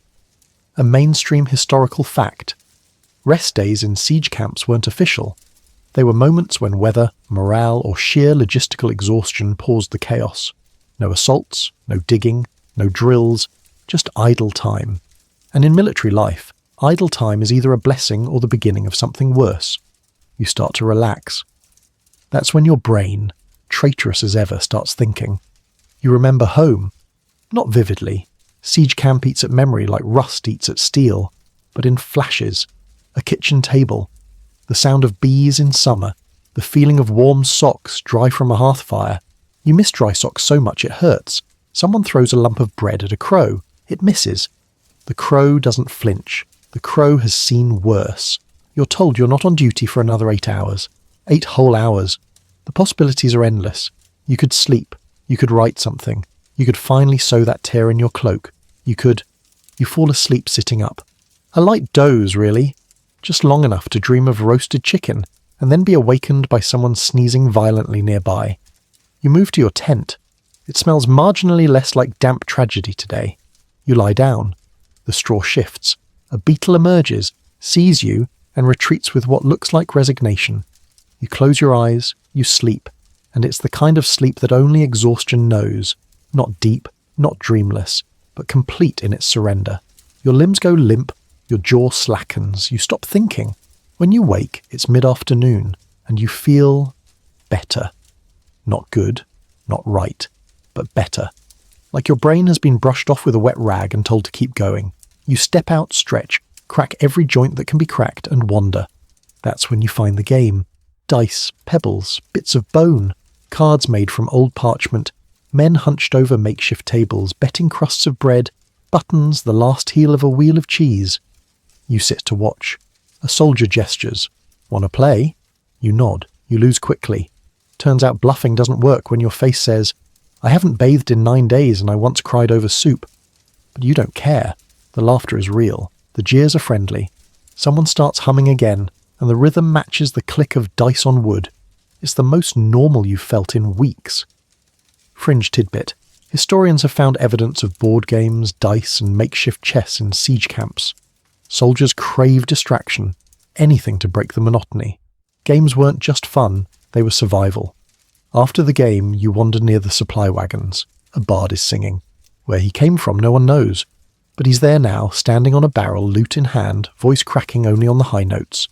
The song is about a pig that escaped the enemy walls and joined the besieging army. Everyone cheers when the pig is knighted in the third verse. You sit and listen until the sun begins to lower. For a moment you forget about the mud under your nails, the ache in your lower back, and the suspicious blister forming on your heel. For a moment you remember how to be human. Someone throws you a fruit, a plum, miraculously unbruised. You eat it slowly, savouring every sweet, sticky bite. It tastes like something that wasn't meant for war. It tastes like before. The light fades. The camp quiets. You walk back to your tent. You don't light a fire. You just crawl in, cloak around your shoulders, and listen to the gentle rustle of wind through canvas. No screaming, no alarms, no shouts of "form up" or "grab your spear," just stillness, and you fall asleep hoping maybe tomorrow will be just as quiet. Of course, you know better, but tonight you rest. You hear the laughter before you see the fire. Not the usual sarcastic cackles that follow spilled gruel or poorly timed flatulence, but something warmer, looser. The kind of laughter that says, "We survived today. Let's pretend tomorrow isn't real yet." You follow the sound, stepping carefully over half-tied tent ropes and a man snoring into a pile of hay. The air's cooler now, damp but not raining, for once. Stars peep out through clouds like they're not sure it's safe to shine here. The fire is modest. A ring of coals glowing like tired embers, surrounded by a few hunched soldiers, a couple of camp boys, one very sleepy dog, and a man playing what looks like a fiddle but might actually be a badly strung cheese board. The tune? A slow, wandering melody. Not quite happy, not quite sad, just there, like everything else in this camp. You sit. No one tells you to leave. Someone offers you something wrapped in cloth. You nod thanks, unwrap it carefully. Dried apple slices. They taste like home, like something your teeth barely remember how to chew. The talk drifts like smoke. Ghost stories mostly, because that's what people do when the dark presses close and their thoughts grow teeth. One man swears the castle we're besieging is haunted. He claims his uncle saw a knight's ghost walk its walls every night at the same hour. He mimics the walk, stiff, dramatic, probably a bit drunk. Everyone chuckles. Someone else tells a story about a monk who cursed an entire battalion for stealing relics. They all got boils on their tongues, he insists. Couldn't speak for weeks. You sure they weren't just tired of talking to you? Someone fires back, laughter again. You add your own tale, something half remembered from your village. A woman who talked to cats and once predicted a hailstorm by sneezing 3 times. You're not a great storyteller, but the others lean in anyway. Not because your story is brilliant, but because telling it means you're alive enough to speak. Mainstream historical fact. Storytelling was essential in medieval camps. With no books, no newspapers, and no certainty, stories became entertainment, memory, warning, and hope all at once. They passed the time and sometimes passed along strength. The stories shift to rumours about the siege, about the enemy. They say the defenders are out of salt. They say the Duke inside is secretly negotiating surrender. They say they have fire barrels ready, just waiting to roll them down if we charge. They say, and someone stops, leans in, lowers their voice. They say there's a traitor in our camp. A beat of silence follows, then someone laughs nervously. Probably just the guy who stole my extra boots. A few others echo him, but the quiet hangs heavy for a moment before it's swept away by another round of snickering about an archer who accidentally shot a tree and claimed it was moving. Paranoia and laughter share the same fire here. Fringe tidbit. Spies and informants were not uncommon in siege settings. Some camps employed them, some received them, whether they wanted to or not. A man with too many questions and not enough calluses could find himself being questioned very quickly, especially if supplies were low or tempers were high. But tonight, No accusations, just stories, smoke, and that shared silence that means we're all still here. Someone pulls out a flask. It's passed around without fanfare. You take a sip, something between vinegar and courage. It burns. It's good. The fire pops, sparks drift into the night air. A soldier starts humming again. Someone taps a spoon against a pan like it's percussion. It is, technically. Rhythm doesn't care about quality. Someone tells a joke, it's not a good joke. Something about a nun, a goat, and a bishop who didn't know how bread works. It doesn't make sense. Everyone laughs anyway, harder than they should, because it's not about the joke, it's about needing to laugh. Then come the quiet voices, the softer ones. I miss my sister. My daughter's 2 now. She won't know me when I get back. If we get back. No one says much after that. Not right away. The fire crackles. A dog sighs. You stare into the coals and see shapes that aren't there. A castle gate. A garden. Your old horse. A bowl of soup that didn't taste like boiled linen. And for a moment you're not a soldier in a muddy camp. You're just a person with a bowl of apple slices, surrounded by other people with aching feet and loud memories. You lie back. You watch the sky. You almost doze off. And just as your eyes close, you hear someone softly whisper, "Tomorrow's another day closer." To what? No one says. But everyone nods. The night air clings like wool, damp, dense, alive with tiny sounds. You're awake because you drew the short straw. Night watch on the palisade. The duty everyone pretends to respect but quietly prays to avoid. It's not glamorous, not noble, just long, cold hours staring into darkness that may, or may not, be staring back. You haul yourself up the crude wooden ramp. The palisade wall, built in the camp's early days, is a rickety thing. Logs driven upright into mud, lashed with rope, reinforced with whatever spare wood wasn't burned for warmth. You grip a shaky railing and pull yourself up. At the top you're handed a torch. It gutters in the wind like it's already tired. The soldier before you nods, eyes heavy. "Don't fall asleep," he mutters. "And if you hear something, shout first, then run." Encouraging. He disappears into the black behind you. You take your spot. To your left, more palisade. To your right, more of the same. Ahead, darkness, field, fog, trees, maybe, or tents, or enemies, or nothing. You scan the horizon, nothing moves, then something does. No, just your imagination. A gust of wind, a shifting cloud. You blink, still nothing. A mainstream historical fact: night watches during sieges were crucial and terrifying. With little light, poor communication and high tension, mistakes happened constantly. False alarms were common. So were ambushes, falling asleep on watch, a flogging, or worse. You walk the length of your section. Your torch barely lights the boards under your feet, let alone the field beyond. You listen. Every tiny creak becomes a possible footstep. Every bird call a potential signal.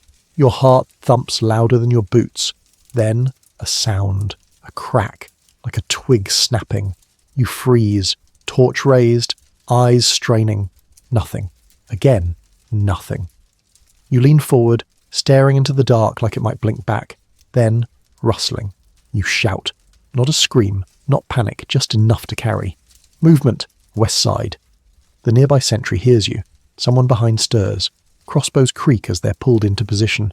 And then, a boar, just a wild pig rooting through the scrub, probably looking for something edible, like you. You sigh, long and slow. Everyone goes back to stillness. No one says anything. No one mocks you. They've all done it. The enemy's out there, but your nerves, they're right here, wearing your skin like a tunic. Fringe tidbit. Animals were a constant nuisance in siege camps. Wild boars, rats, even wolves would wander in, drawn by food scraps and waste. Some were eaten. Others caused chaos. At least one siege in history was reportedly disrupted by a panicked horse bolting through the lines after a goat sneezed. You don't doubt it. Time crawls. You start whispering to yourself. Quiet words. Nonsense, mostly. Just something to break the silence. You tap your boot on the wood in rhythm. You hum half a tune you barely remember. You do not fall asleep. But you do start to imagine things. Shapes in the fog. Faces in the trees. A hand, maybe, rising from the grass. Just a trick of the mind, but so vivid you stumble backward. You check the sky. No moon, just stars. Cold, sharp, watching stars. You feel very, very small. Eventually another figure approaches. The next shift. He grunts a greeting, eyes sunken, nose red. He carries no torch. Just a blanket over one shoulder and a face like he's already halfway through dreaming. You nod. Step down. The palisade creaks behind you as you descend. Back on the ground, the camp is still, snoring, murmuring. The firelight from the central hearths has dimmed. Shadows flicker like ghosts over canvas. You return to your tent. Peel off your cloak. Lie down on your damp straw. You try to relax, but your ears are still tuned. Every whisper of wind makes you twitch. Every creak makes you imagine a footstep. You press your eyes shut and tell yourself, it was just a pig. Just a pig. But out there, past the walls, the real enemy waits. Quiet. Patient. You hope your replacement doesn't fall asleep. You drift into sleep like a man on the edge of a frozen pond. Carefully, nervously. And just before you finally let go, you hear it again. Crack. This time, you don't open your eyes. Morning doesn't arrive so much as stumble into existence. There's no sunrise worth mentioning. Just a dull grey that seeps into the tent like a damp sigh. You wake to someone coughing outside. A long, hacking, soul-rattling cough that sounds like it's trying to start a small fire in his chest. He's not alone. The air feels tight, charged. Then the shout comes. All ranks! Form up! You sit up so fast you nearly headbutt the tent pole. It's happening. The assault. The thing everyone's been whispering about, dreading, predicting with grim certainty, or trying to pretend wouldn't come. You throw on your tunic. It's stiff with dried mud and other less pleasant textures. Your cloak is wet. Your boots are exactly as miserable as you left them. You strap your belt, grab your dagger, your shield, your helmet, the one that never fits quite right, and step out. The camp is already moving. Like ants kicked from a nest, men scramble into lines, gather gear, run to officers shouting orders in half sentences. South Tower, move. Spears to the front. Where's the engineer with the pitch? No one looks rested. Some look hungover. One man is crying and trying to hide it under a smear of war paint. You give him a nod. That's all you've got. The smell, smoke, oil, sweat, nerves, leather and onions. Always onions. You get your place in line. Your unit is assigned to the first wave. Lucky you. Mainstream historical fact. Assaults on besieged fortifications were usually the most brutal, most dangerous and shortest parts of a siege. Most of the time was spent not fighting, but when the attack finally came it was chaos, a calculated, horrifying gamble. You stand there, shoulder to shoulder with men you've suffered beside, dug ditches with, fought lice with, shared broth and rats and rumours with. Now you wait to be told to walk into arrow fire with them.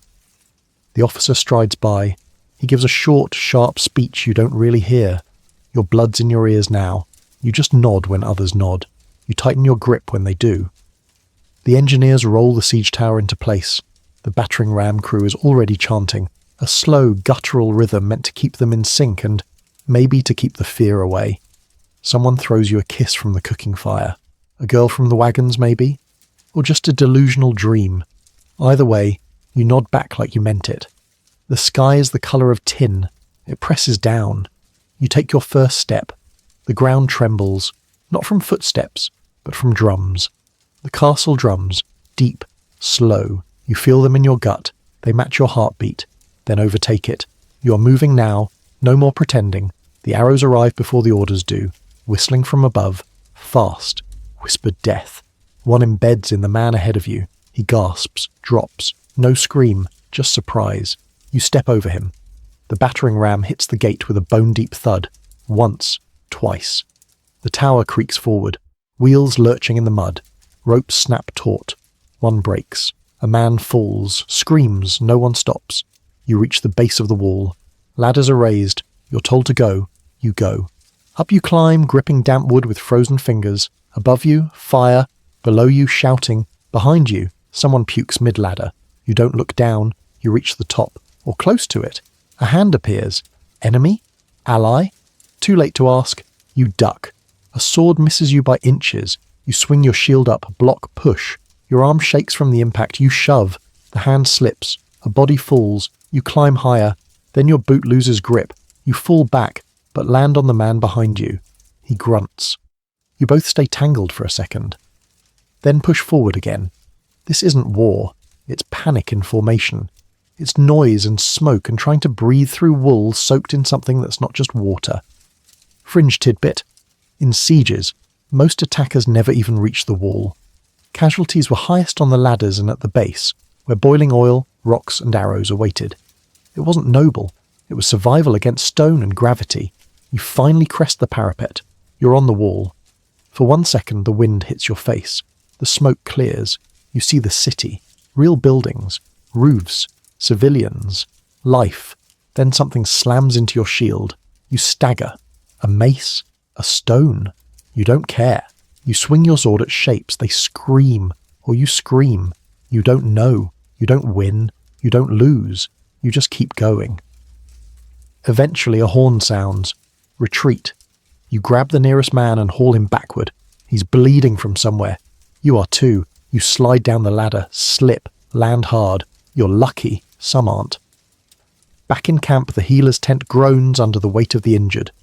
The cook stirs something thick and unconvincing. The fire sputters. Your helmet is cracked. Your lip is split. You sit down on a rock. You breathe. You're alive. For now. You wake up to a silence that feels suspicious. Not the good kind of quiet. Not the peace at last silence. This is siege camp quiet. The kind that makes you hold your breath and strain to hear something, anything, that proves the world is still turning. Your back aches. Your legs feel like they belong to someone else. Your armor is still stained from yesterday's assault, and your cloak smells like panic and onion stew. You sit up slowly. No horns, no commands, no rush of boots, just the faint sound of distant hammering and the occasional cough. Outside your tent, the camp is different. Slower, softer. Men walk instead of march. Officers speak instead of shout. The mud is still mud, but somehow less aggressive. The sky's the colour of wet linen, and you notice, for the first time in days, there are birds overhead. You'd forgotten they existed.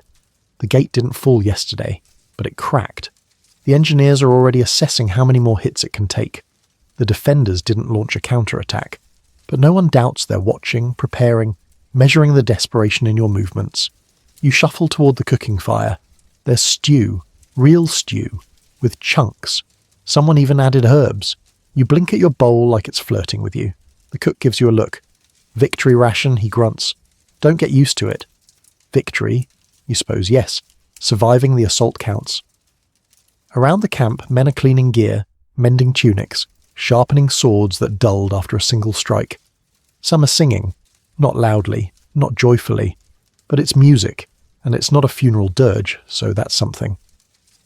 A squire passes by holding a boot. Found it in the wall, he says, like that explains everything. Maybe it does. The surgeon has fewer patients today. The wounded who survived the night are sleeping. Those who didn't are already being prepared for burial outside camp. A quiet ceremony, a nod, a name, if someone remembers it. You find a bench, you sit, you stare at your hands. They look like someone else's, blistered, scraped, dried blood in the knuckles. One nail is blackened. You don't remember how it happened. Someone near you asks, if the wall falls tomorrow, are you going in? You shrug. If I'm still breathing, then eat more stew. You do. Mainstream historical fact. After major assaults, even unsuccessful ones, armies often paused, regrouped, buried the dead, reinforced morale. Sometimes commanders would let soldiers rest, drink, even celebrate, to remind them that survival is a kind of victory. You spend the day helping where you can, patching shields, dragging broken carts, carrying messages. One of them is from a knight to his lover. You're told not to read it. You do anyway. It's oddly poetic. Talks about wine and stars and missing someone's laugh. You wonder if anyone misses yours? Toward dusk, a feast is announced. Feast is generous. But the officers share a barrel of ale. The quartermaster opens a hidden stash of dried fruit. You get a fig. It tastes like sugar and sunlight. You almost cry. There's music again, this time from a man with a bone flute and questionable talent. No one minds. He plays a song that sounds like marching and ends like snoring. Everyone claps. Someone recites a poem. It doesn't rhyme. It's mostly about mud. You still like it. Later, as the fire dies down, a soldier raises a mug and toasts to the almost dead. Everyone joins, quietly, some not even out loud. The moon rises. You walk back to your tent. You peel off your armour carefully. You lay down. Your straw still lumpy. Your blanket still damp. The lice still loyal, but your heartbeat has slowed. Your hands don't tremble as much. You made it through the assault. You're still here. And tomorrow? Well, that's not your problem tonight. The camp is quiet now. The kind of quiet that settles into your bones, heavy and slow. Fires burn low. The wind murmurs through the canvas like a lullaby too tired to rhyme. Somewhere a dog whines softly in its sleep. Someone coughs. Another whispers a prayer. You lie still, staring at the tent ceiling, watching shadows dance from a dying flame just outside. Your body is sore but sinking. The straw bed is unforgiving but familiar. The sounds of the camp, once chaotic, now blend into something almost rhythmic. Breath, rustle, creak, crackle. Your mind drifts. Back to the wall, the weight of the shield, the smell of pitch, the feel of cold stone under your hand. But it's far away now, like a dream you're waking from, or a memory belonging to someone else. You listen to your heartbeat. Steady. Slower now, more yours. Outside, the stars have returned. Quiet witnesses. They've watched centuries of siege camps and sleepy soldiers just like you. They say nothing, but they're still there. You let go of your thoughts. Let them float. Let the weight slide from your chest, from your shoulders, from your clenched jaw. You've done enough. You've endured enough. And now, you sleep. Deeply, safely. At least for tonight. End of script. Sweet dreams.